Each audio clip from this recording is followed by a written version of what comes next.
Hi friends, welcome to tech support Tamil. Friends, நம்ம வந்து எதை பற்றி பார்க்க போகிறோம்னு பார்த்தீங்கன்னா, யூடியூப்லேருந்து டெலிட் செய்யப்பட்ட யூடியூப் சேனலோட யூஆர்எல் லிங்க் எப்படி வந்து காப்பி பண்ணி எடுக்கிறது, எங்கேருந்து எடுக்கிறது அந்த வீடியோவில் பார்க்க போகிறோம். எடுக்க முடியுமான்னு கேட்டிங்கன்னா, கண்டிப்பாக எடுக்க முடியும். உங்களோட இமெயில் அட்ரஸில் பார்த்தீங்கன்னா, நீங்கள் வச்சிருக்கிற சேனலோட யூஆர்எல் லிங்க் வந்து சேவ் ஆகிருக்கும். நம்ம அதுலேருந்து தான் நம்ம எடுக்க போகிறோம்.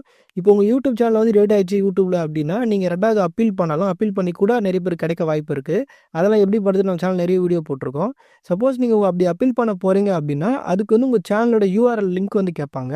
இப்போ நீங்கள் பார்க்குறதுக்கு கூட உங்கள் யூடியூப் சேனல் டேட் ஆயிடுச்சுன்னா, நீங்கள் அப்பீல் பண்ணுற ஃபார்ம் தான். இதில் பாருங்கள், 4வது பாக்ஸில் உங்கள் சேனலோட யூஆர்எல் கேட்டிருக்காங்க.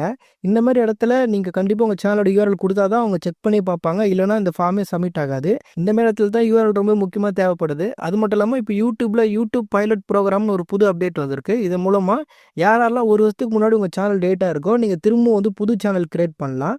ஆனால் அதுக்கு வந்து நீங்கள் அப்பீல் பண்ணணும். நீங்கள் அப்பீல் பண்ணால் தான் அவங்க திரும்பவும் அந்த சேனலை எடுத்து ரிவைவ் பண்ணி பார்த்துட்டு உங்களுக்கு தரலாமா வேணாமா, அதாவது புது சேனல் கிரியேட் பண்ணுறதுக்கு அக்சஸ் கொடுக்கலாமா வேணாமான்னு அவங்க டிசைட் பண்ணுவாங்க. நீங்கள் அதுக்கும் இந்த ஃபார்மை தான் பார்த்தீங்கன்னா சென்ட் பண்ணுற மாதிரி இருக்கும். இதுலேயும் பார்த்தீங்கன்னா யூஆர்எல் லிங்க் வந்து நம்ம கொடுத்தே ஆகணும். இங்கே தான் ரொம்பவும் முக்கியமாக பார்த்தீங்கன்னா இந்த யூஆர்எல் லிங்க் வந்து தேவைப்படுது. அதனால் உங்கள் சேனலோட யூஆர்எல்ன்றது ரொம்ப முக்கியமான விஷயம். அதை வந்து கண்டிப்பாக எடுத்து சேவ் பண்ணி வச்சிங்க. இப்போ உங்கள் சேனல் இருக்கலாம், ஆனால் ஃபியூச்சரில் ஏதாவது ப்ராப்ளம் வருது அப்படின்னா நம்ம அப்பீல் பண்ணால் கூட நமக்கு வந்து லிங்க் தேவைப்படும். அதனால் சேஃபாக வந்து சேவ் பண்ணி வச்சிங்க. சரி, ஓகே ப்ரோ, இப்போ வந்து மறந்துடுச்சு, எனக்கு ஞாபகமே இல்லை, நான் எப்படி லிங்க் எடுக்கிறது அப்படின்னு கேட்டிங்கன்னா, 2 மெத்தட் வழியாக பார்த்தீங்கன்னா நம்ம வந்து லிங்க்கை வந்து கண்டுபிடிக்கலாம். அதில் முதல் மெத்தட் என்னென்னா, உங்களுக்கு உங்கள் சேனல் வந்து டெலிட் ஆக போகுது அப்படின்னா கண்டிப்பாக ஒரு மெயில் சென்ட் பண்ணியிருப்பாங்க. அந்த மெயிலில் வந்து உங்கள் சேனலோட லிங்க்கு வந்து அவங்க கொடுத்துருப்பாங்க. அந்த லிங்க் எப்படி இருக்குன்னா, இப்போ நீங்கள் பார்க்குறீங்க பாருங்கள், இந்த மாதிரி தான் வந்து https போட்டு youtube.com போட்டு உங்கள் சேனலோட லிங்க் மாதிரி வரும். இதை அப்படியே காப்பி பண்ணி எடுத்துகிட்டு வந்து நீங்கள் எங்கே அப்பீல் பண்ண போகிறீங்களோ, இல்லை வேறு எதாவது தேவைக்கு யூஸாக இருந்ததுன்னா அங்கே வந்து யூஸ் பண்ணிக்கலாம். அதுதான் உங்கள் சேனலோட லிங்க்கு. ஆனால் இதில் ஒரு பிரச்சனை இருக்குது. யாரெல்லாம் கம்யூனிட்டி கைட்லைன்ஸை மீறி உங்கள் சேனல் டேட் ஆகுதோ உங்களுக்கு மட்டும்தான் உங்கள் சேனலோட லிங்கை கொடுப்பாங்க.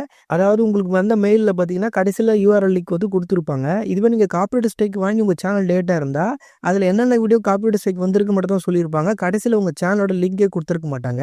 அப்போ அவள் தானே அப்போ சேனலோட லிங்க் எடுக்க முடியாதா அப்படின்னு கேட்டிங்கன்னா, அதுக்கு தான் இருக்குது செகண்ட் மெத்தட். இந்த மெத்தட் யூஸ் பண்ணி நீங்கள் கம்யூனிட்டியில் ஸ்ட்ரைக் வாங்கி சேனல் டேட் ஆனாலும் சரி, இல்லை காப்பிரைட் ஸ்ட்ரைக் வாங்கி சேனல் டேட் ஆனாலும் சரி, எதுவாக இருந்தாலும் உங்கள் சேனலோட லிங்கை பார்த்தீங்கன்னா நம்ம எடுத்துக்கலாம். அதாவது உங்கள் யூடியூப் உங்கள் சேனல் டேட் ஆகுதுனாலே இந்த இடத்துல போனாலே உங்களுக்கு லிங்க் கிடச்சிடும். நீங்கள் உங்களுக்கு மெயில் வருது, மெயில் வரல, இல்லை மெயில் டேட் ஆகிடுச்சு, இல்லை ரொம்ப வருஷம் ஆகிடுச்சு, என்னவாக இருந்தாலும் சரி, நீங்கள் உங்கள் சேனல் வச்சுருந்தா அந்த ஜிமெயில் ஐடியில் பார்த்தீங்கன்னா உங்களோட சேனலோட லிங்க் வந்து சேவ் ஆகிருக்கும். அதை போய் நம்ம ஈஸியாக காப்பி பண்ணி எடுத்துடலாம். அதை எப்படி பண்ணுறதுன்னு பார்க்கலாம். ஃபஸ்ட்டு உங்கள் ஜிமெயில் ஆப்பை வந்து ஓப்பன் பண்ணிங்க. ஓப்பன் பண்ணிட்டு அதில் உங்களோட சேனல் எந்த இமெயில் ஐடியில் இருந்ததோ, அது எந்த ஜிமெயில் ஐடியில் இருந்ததோ அந்த ஐடி வந்து வச்சுட்டு அதில் மேனேஜ் யுவர் கூகுள் அக்கௌண்ட் அப்படி இருக்கும், அதை வந்து கிளிக் பண்ணுங்கள். இதில் வந்து 5வதாக டேட்டா அண்ட் ப்ரைவசின்னு இருக்கும். அந்த ஆப்ஷன் வந்து செலக்ட் பண்ணுங்கள். செலக்ட் பண்ணிவிட்டு அதில் அப்படியே கீழே வந்தீங்கன்னா அதில் டெலீட் யுவர் கூகுள் சர்வீஸ் அப்படின்னு போட்டிருக்கோம். அந்த ஆப்ஷன் நம்ம செலக்ட் பண்ண போகிறோம். இங்கே இருக்க பாருங்கள், டெலீட் யுவர் கூகுள் சர்வீஸ், இதை வந்து செலக்ட் பண்ணுங்கள். இதில் பார்த்தீங்கன்னா உங்கள் இமெயில் ஐடியில் என்னென்ன கூகுள் சர்வீஸ் இருக்கோ, ஓகேங்களா, அது எல்லாமே காட்டும். இதில் நீங்கள் யூடியூப் சேனல் வச்சுருந்தா கண்டிப்பாக யூடியூப்னு போட்டு அந்த யூடியூப் சேனல் நீங்கள் எத்தனை வீடியோ அப்லோட் பண்ணியிருக்கீங்களோ அதையும் காட்டும். இதில் பாருங்கள் 217 வீடியோஸ் அப்லோடான்னு காட்டுது பாருங்கள். அதில் பக்கத்தில் டெலீட் ஆப்ஷன் இருக்குல்ல, அதை வந்து செலக்ட் பண்ணுங்கள். அதை கிளிக் பண்ண உடனே பார்த்தீங்கன்னா நெக்ஸ்ட் பேஜில் உங்கள் சேனலோட லிங்க் செகண்ட் பேராகிராஃபில் இருக்கும். ஓகேங்களா, you are about to delete your YouTube content for அப்படின்னு போட்டுட்டு ப்ளூ கலரில் உங்கள் சேனலோட நேம் கொடுத்துருப்பாங்க. அதுதான் லிங்க். ஓகேங்களா, அது நீங்கள் கிளிக் பண்ண உடனே பார்த்தீங்கன்னா உங்கள் சேனல் நெக்ஸ்ட் பேஜில் ஏதாவது வெப் ப்ரௌசரில் இல்லை குரோம் ப்ரௌசரில் பார்த்தீங்கன்னா ஓப்பன் ஆகும். அதுதான் சேனலோட லிங்க். அது கீழே அந்த சேனலில் இருக்கிற இமெயில் ஐடியை பார்த்தீங்கன்னா ப்ராக்கெட்டில் கொடுத்துருப்பாங்க. இப்போ நம்ம ப்ளூ கலரில் இருக்கிற உங்கள் சேனலோட நேமை தான் வந்து கிளிக் பண்ண போகிறோம். கிளிக் பண்ண உடனே நெக்ஸ்ட் பேஜில் பார்த்தீங்கன்னா ஏதோ ப்ரௌசரில் வந்து ஓப்பன் ஆகும். ஓப்பன் பண்ணி ஒரு வாட்டி செக் பண்ணிங்க. எந்த இடத்துல காப்பி பண்ணணும்னு நான் சொல்கிறேன். இப்போ நம்ம அந்த சேனலை வந்து குரோம் ப்ரௌசரில் வந்து ஓப்பன் பண்ணியிருக்கோம். எந்த காரணத்தில் சேனல் டேட்டா இருக்குன்னு அங்கே காட்டுது பாருங்கள். அந்த இடத்துல ஷோ ஆகும். காப்பிரைட் ப்ராப்ளமா இல்லை யூடியூப் கம்யூனிட்டி ப்ராப்ளமானு காட்டும். இந்த இடத்துல மேலே நம்மளுக்கு youtube.com போட்டு ஸ்லாஷ் போட்டு காட்டுது பார்த்தீங்களா, அதை வந்து ஒரு கிளிக் பண்ணுங்கள். நீங்கள் கிளிக் பண்ண உடனே கீழே பார்த்தீங்கன்னா ஒரு லிங்க் மாதிரி காட்டும். 404 நாட் ஃபவுண்ட் அப்படின்னு போட்டிருக்காங்களே, அதுதான் வந்து லிங்க். ஓகேங்களா, அதில் காப்பி பட்டன் இருக்குது பாருங்கள், 2வதாக அந்த ஆப்ஷனை செலக்ட் பண்ணுங்கள். இந்த லிங்க்கை அப்படியே நீங்கள் எடுத்து போய் கூட யூஸ் பண்ணலாம். சப்போஸ் நீங்கள் அப்பீல் ஃபார்மில் ஃபில் பண்ணும்போது அதை சப்மிட் பண்ணும்போது அங்கே இன்வேலிட் லிங்க் அப்படின்னு வந்ததுன்னா இந்த இடத்துல பென்சில் மார்க் இருக்குல்ல, அதை கிளிக் பண்ணி இப்போ நான் டெலிட் பண்ணுற மாதிரி இந்த கொஸ்டின் மார்க் வரும் பாருங்கள், அது வரையும் வந்து நீங்கள் டெலிட் பண்ணிடணும். நல்லா ஞாபகம் வச்சுங்க. முன்னாடி பக்கம் எதையும் டெலிட் பண்ணக்கூடாது. அதாவது https இருக்குது பாருங்கள், அதில் எதுவும் டெலிட் பண்ணக்கூடாது. பின்னாடி தான் டெலிட் பண்ணிட்டு வரணும். இதில் பின்பக்கம் என்ன இருக்குது பாருங்கள், ஐஎன் போட்டிருக்கு, அதுக்கு முன்னாடி ஈக்குவல் டு இருக்குது, அதுக்கப்புறம் இஎன் இருக்குது, அதுக்கு முன்னாடி ஈக்குவல் டு இருக்குது, அதுக்கப்புறம் ஒரு எல்ஹெச் இருக்குது, அதுக்கப்புறம் வந்து கொஸ்டின் மார்க் இருக்குது. அந்த கொஸ்டின் மார்க் வரையும் டெலீட் பண்ணணும். ஓகேங்களா? இப்போ நீங்கள் மொத்தமாக அந்த லிங்க்கை பார்க்கும்போது ஃப்ரண்ட்டில் வந்து HTTPSன்னு போட்டு கடைசியில் வந்து உங்கள் சேனலோட நேம், இந்த மாதிரி நேம் வரலாம், இல்லை சில பேருக்கு லெட்டராக வரும். ஆனால் லெட்டராக இருக்கும்போது பார்த்து டெலீட் பண்ணுங்கள். நான் சொன்ன மாதிரி அந்த இஎன் ஈக்குவல் டு அதை மட்டும் தான் டெலீட் பண்ணணும், வேறு எதுவும் டெலீட் பண்ணக்கூடாது.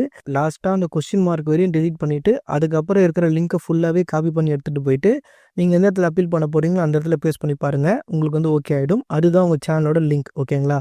கரெக்டாக ஞாபகம் வச்சுங்க. கொஸ்டின் மார்க் வரையும் தான் டெலீட் பண்ணணும், அதுக்கப்புறம் எதையும் டெலீட் பண்ணக்கூடாது. ஓகேங்களா? இப்போ டெலீட் பண்ணுறது கூட உங்கள் சேனலோட யூஆர்எல் வந்து இன்வேலிட் லிங்க் அப்படின்னு காட்டினா மட்டும்தான் நீங்கள் வந்து அதை டெலீட் பண்ணணும். இல்லைனா நீங்கள் அப்படியே யூஸ் பண்ணலாம். இதனால் எந்த பிரச்சனையும் கிடையாது. நீங்கள் இந்த மாதிரி ஃபார்மில் வந்து சப்மிட் பண்ணும்போது அதில் இன்வேலிட் லிங்க்னு கீழே ரெட் கலரில் காட்டும். அப்படி காட்டினா மட்டும் அந்த லிங்க்கை வந்து டெலீட் பண்ணுங்கள், இல்லைனா டெலீட் பண்ணாதீங்க. ஓகே ஃப்ரெண்ட்ஸ், அவ்வளோதான். இந்த வீடியோ கண்டிப்பாக உங்களுக்கு யூஸ்ஃபுல்லாக இருக்கும்னு நினைக்கிறேன். நீங்கள் உங்கள் சேனலோட லிங்க்கை வந்து எடுத்தீங்களா இல்லையா, அதை பற்றின உங்களோட தாட்ஸ் வந்து கீழே கமெண்ட்டில் சொல்லுங்கள். ஓகே ஃப்ரெண்ட்ஸ், இந்த வீடியோ உங்களுக்கு யூஸ்ஃபுல்லாக இருந்தால் அந்த வீடியோக்கு ஒரு லைக் பண்ணுங்கள். இந்த மாதிரி நிறைய யூஸ்ஃபுல்லான வீடியோஸ்லாம் பார்க்க மறக்காம சேனலை சப்ஸ்கிரைப் பண்ணி சப்போர்ட் பண்ணுங்கள். இந்த வீடியோ சம்மந்தமாக உங்களுக்கு என்ன டவுட் இருந்தாலும் அது கீழே கமெண்ட் பாக்ஸில் சொல்லுங்கள். அப்படின்னா இன்ஸ்டாகிராம் பேஜ்லையும் கீழே டிஸ்கிரிப்ஷனில் கொடுத்துருக்கேன், அதில் வந்து நீங்கள் சொல்லலாம். ஓகே ஃப்ரெண்ட்ஸ், அடுத்த ஒரு யூஸ்ஃபுல்லான வீடியோ பார்க்கலாம். தேங்க்ஸ் ஃபார் வாட்சிங்.